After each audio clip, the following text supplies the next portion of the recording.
Welcome to the Nonprofit Exchange Podcast. Stories by leaders for leaders to help you raise the bar on your own excellence, to release the potential inside of you. Now, here's today's podcast. Welcome to the Nonprofit Exchange. Here's WHOlives, the founder and president of CenterVision Leadership Foundation, where we help leaders define their vision in ways that create synergies with their teams. Our motto is transforming leaders, transforming organizations, transforming lives. And my guest today has done this.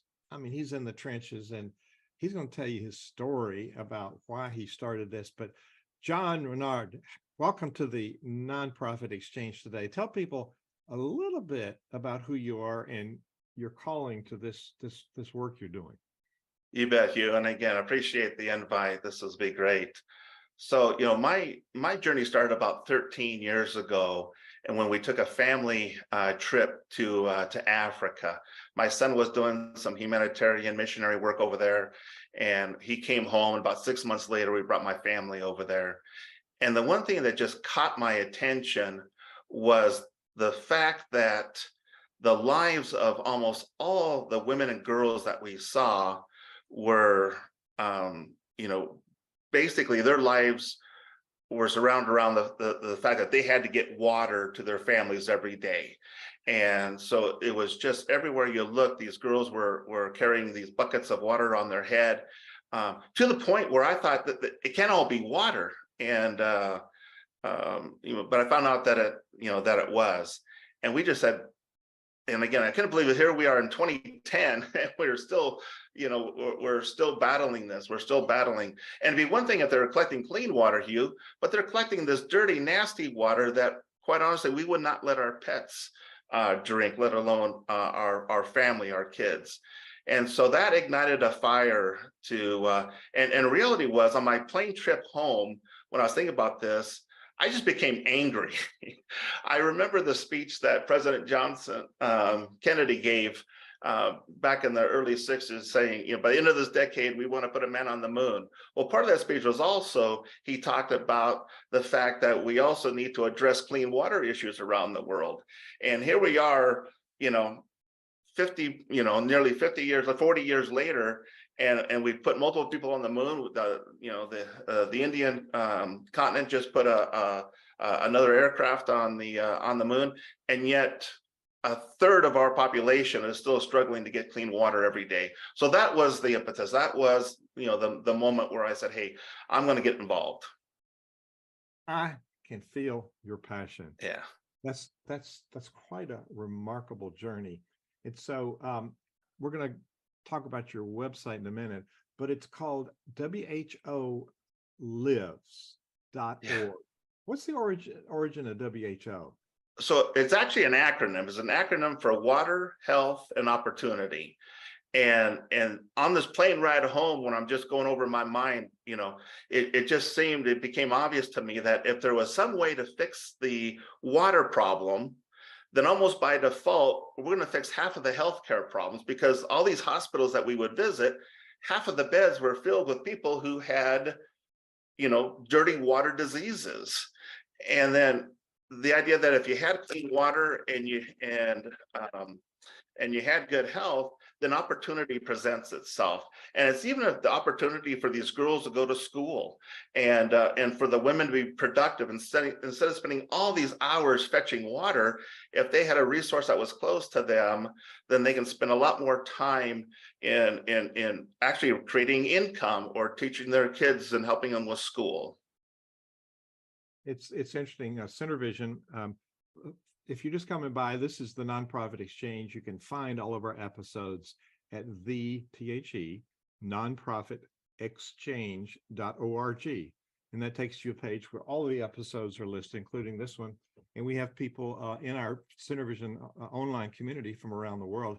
As a matter of fact, you're part of one of the countries you work in is Uganda. And we have somebody watching, I see, from Uganda, Pastor Alex Booney, who's doing good work there. But you work in other countries too, but you are called to do something significant, but it started with water. Yes. So how did the idea of the human powered water drill known as the village drill come to you, and what were the keys and steps in bringing it to life and help the engineering make that work? Yeah. Help that work. Well, so this is interesting. So my background is in finance. So I have, matter of fact, at the university, I couldn't even tell you where the engineering building was at. I knew where the PE facilities were at, and I knew where the business facilities were at, and that was about it. And so, and I struggled, and I'll tell you a little side story. A lot of people who knew me, they kind of knew my, that I have kind of a light attitude, and even though I get passionate about things, I'm kind of a cut up, a little bit of a class clown. And a lot of people would say, why do you think you had this idea? You're not an engineer. You don't have any real background in philanthropy. Why do you think you came up with that idea? And I'm a religious person. And so I said, you know what? I think the Lord needed somebody dumb enough not to know this idea would work, but yet, strong enough not to care what other people said.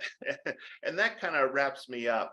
And so what had happened when I came home from this trip from Africa, I had no idea what to do, but it was always on my mind. I was always looking for, what can I do to do something? And quite literally in the middle of the night, this idea for a human powered drill just kind of came to me. And it woke me up, and I went to my dining room table, and I drew out what I could remember from this dream, not even realizing exactly what it was. And so that's the first kind of, I'll call it a miracle. You can call it whatever you want. In my life, I call it a miracle. And then the next day was the second one. And the second miracle came when I got a call from the engineering department at Brigham Young University, where I had gone to school, asking me if I had a project for their engineers to work on through their capstone program. And quite honestly, I thought they had the wrong phone number. And but they were returning a call from 2.5 months earlier when I had called them about a brick making machine that I saw that they had developed several years ago. And so, but just the timing obviously was perfect. And so I told them about this idea I had for a human powered drill and I drew it out, but I had no idea how to engineer it. And so the capstone program took this project on. It was one of 30 programs that year. And so they basically had the school year to design and then build whatever projects they're working on. So that's how it all started. And again, there has to be some faith there, but it starts with the human mind just fixating on a problem. It's kind of when the apple dropped, I mean, that was his aha moment, right? And so if you're focused on an idea, if you're focused on a problem, you wait for those aha moments, and then you have to act on those moments. Leaders get things done. If people ask me, you can search for terms on leadership and you probably get billions of them, but fundamentally leaders get things done, and they figure out how it gets done, and they influence other people. And you've done that terrifically.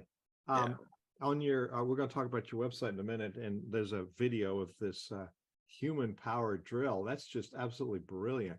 There are on your website, you say there are 2.1 billion people that wake up every day without access to clean water. Yeah Crazy. That's a third of the population or a quarter of the population? Yeah. It and more important, maybe not more important, but a figure that you can put in your head. Every year, there's about 3.4 million people who pass away because of either dirty water or lack of water. Now, 3.4 million, what is that?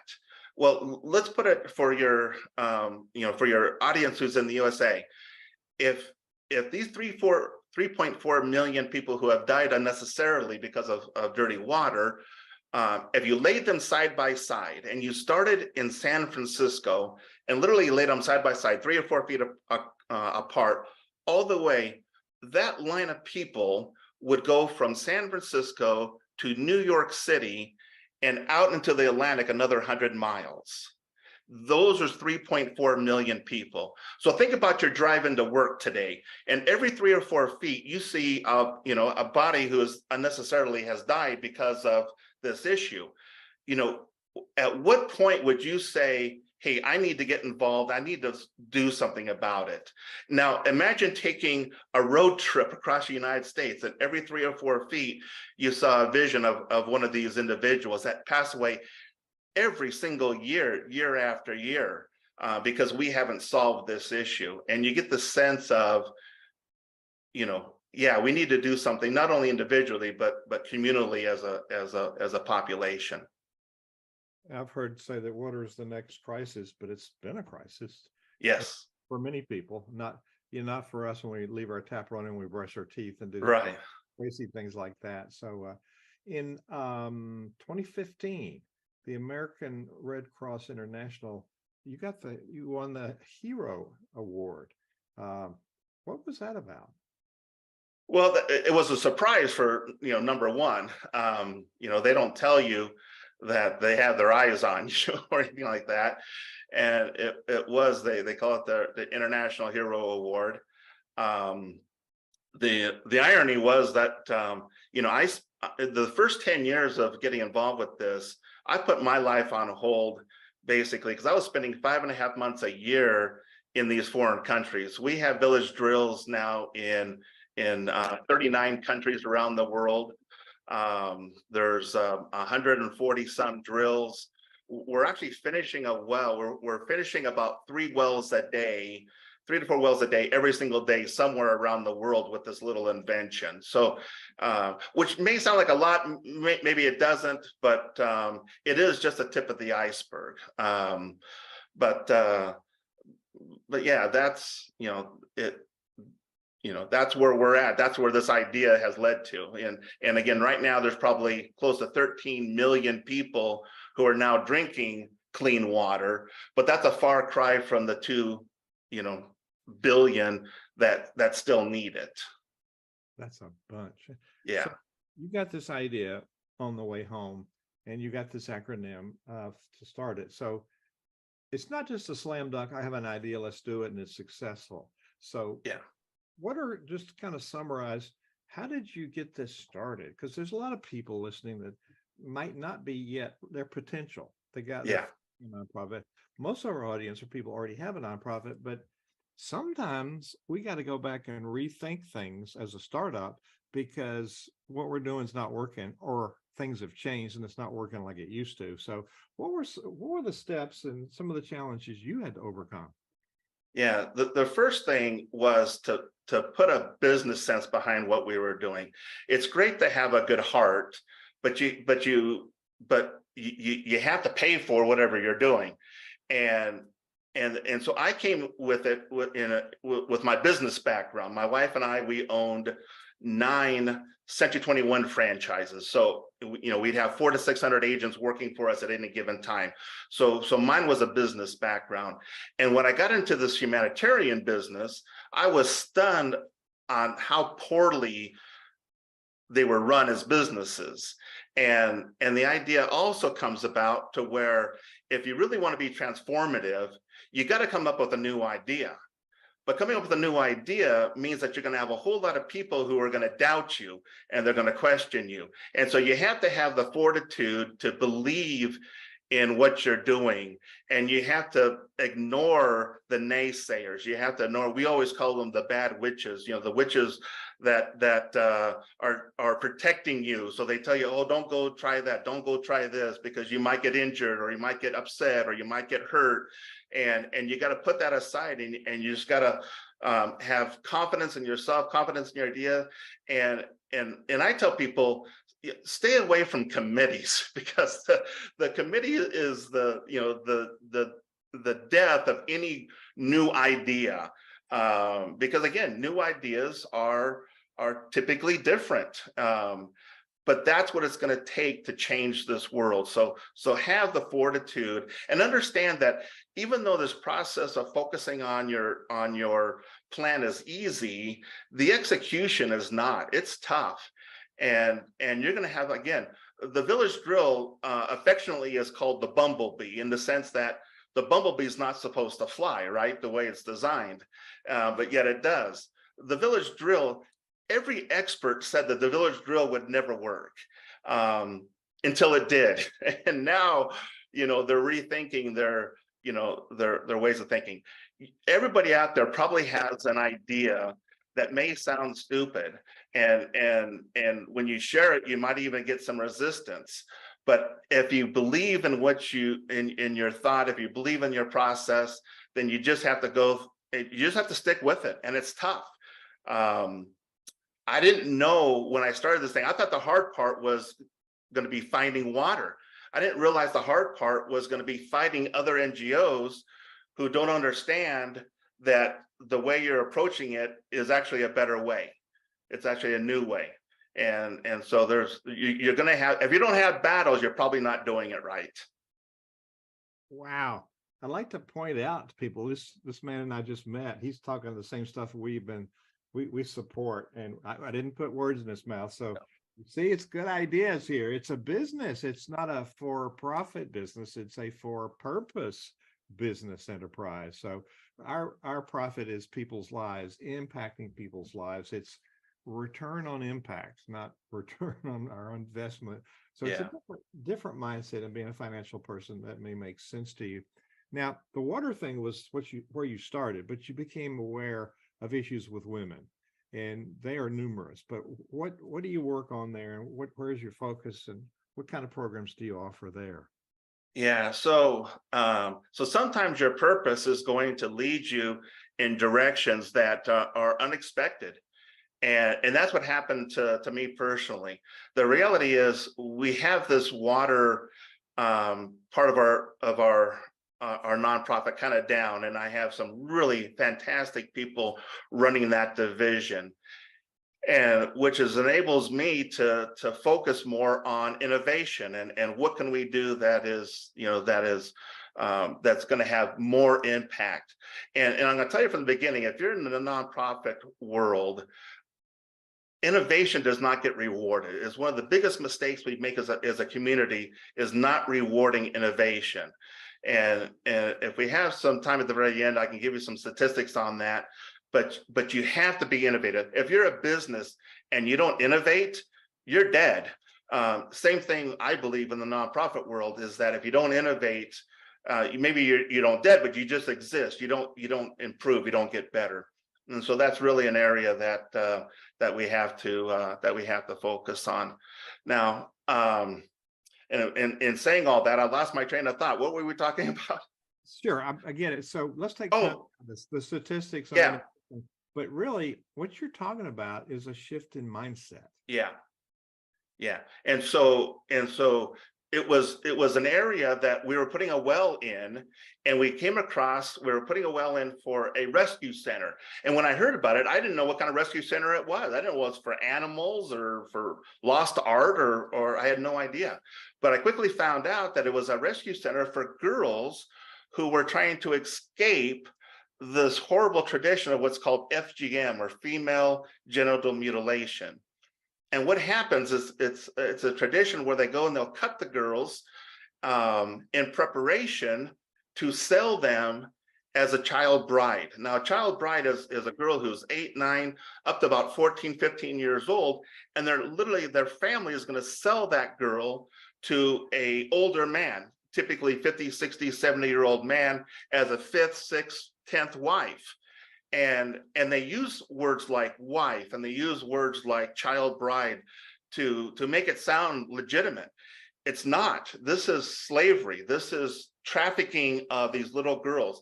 It is removing their, a part of their organs to where they'll never have pleasure in a relationship. And again, the only reason they do it is for money and power and control. They call it tradition, but it's only a tradition because no one stopped it. I mean, the person who started it, they didn't have good intentions when they started it. It was started with terrible intentions of domination. And so when we learned about this is that ability to make the switch. And I put my focus and my effort on changing that scenario and ending that scenario. But again, this is going to go back to what I talked about before, is what is your motivation? Is your motivation to put a Band-Aid on something, or is it to like end it? And my focus is always on ending the practice. And so I approached this problem very, very differently. And we went to the police and said, hey, what do you need? And we put into play some programs that had never been tried before that were astoundingly successful. And in our first year, which is just this past, from November, we started in November of 2022, and which was the starting of their cutting season. They actually do this in 2 seasons, in the what we call our winter season, and then right now we're in the middle of our second cutting season, which is in the August time frame.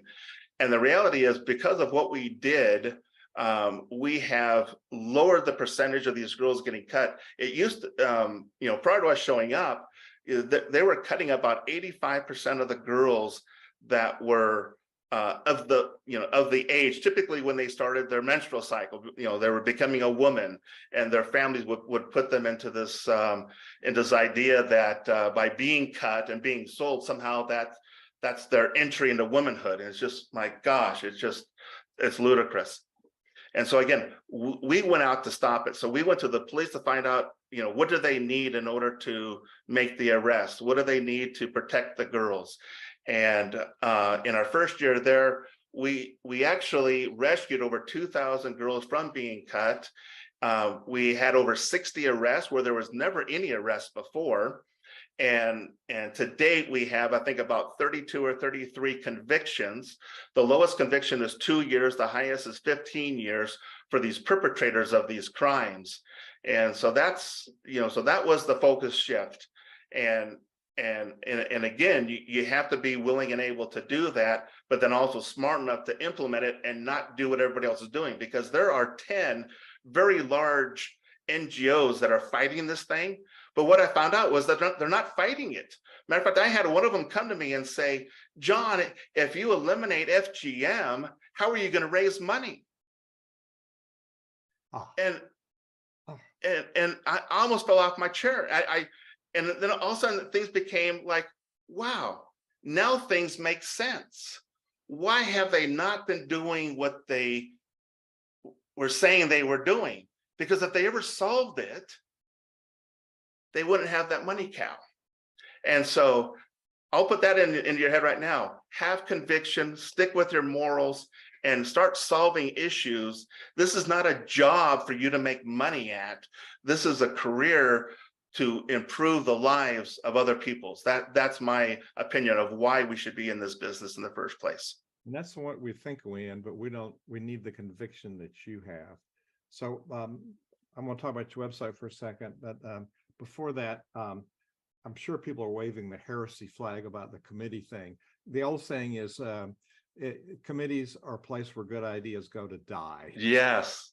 So there's so many committees that don't even know what their purpose is. So, yeah. An alternative could be a short-term project team that does a project and they're done, because you need people around you to do something, which is absolutely a far cry from a committee. So yeah. Give a couple of statistics, then I want to show them, talk about your website.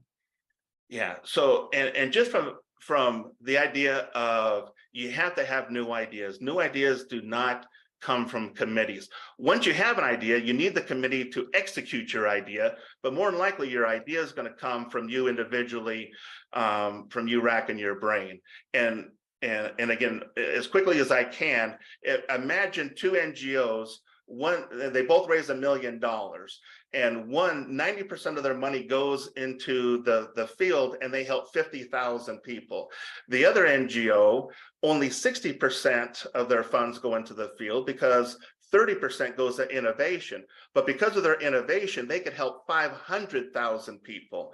So on our books, on our 990s, we have to show over here that only 60% goes into the field, but yet nobody ever says, well, yeah, but they're helping 500,000 people, as opposed to this group where only 50,000 people are being helped with that same $1 million raised. They're actually going to be considered a better NGO when they're not. So we have to change the way we think, and we have to look at impact.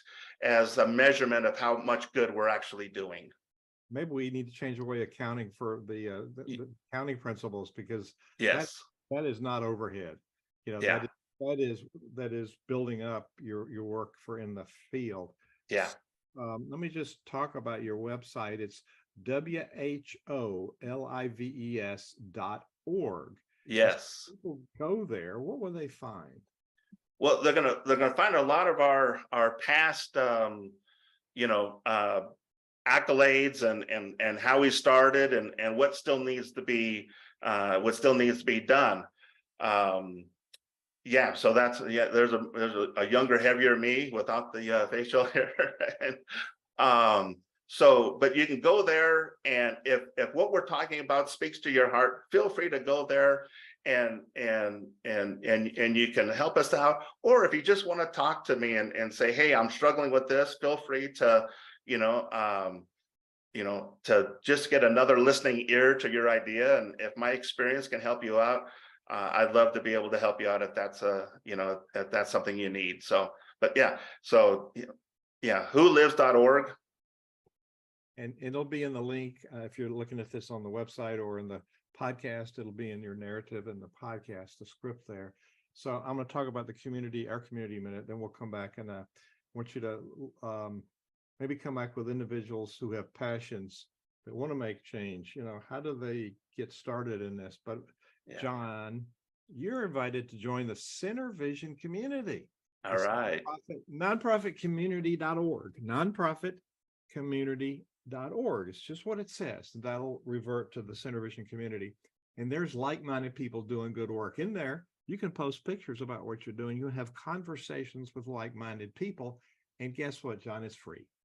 So Awesome. that level, nonprofitcommunity.org. Now, if you want more, you're starting out or you're growing your organization, you want to build more stronger systems, there's another level that's paid level called the influencer level. And once you're in the free community, we have a conversation. If that fits you, then you get an invitation to join as an influencer. And you get time with me every week and workshops and all kinds of good stuff, mastermind groups.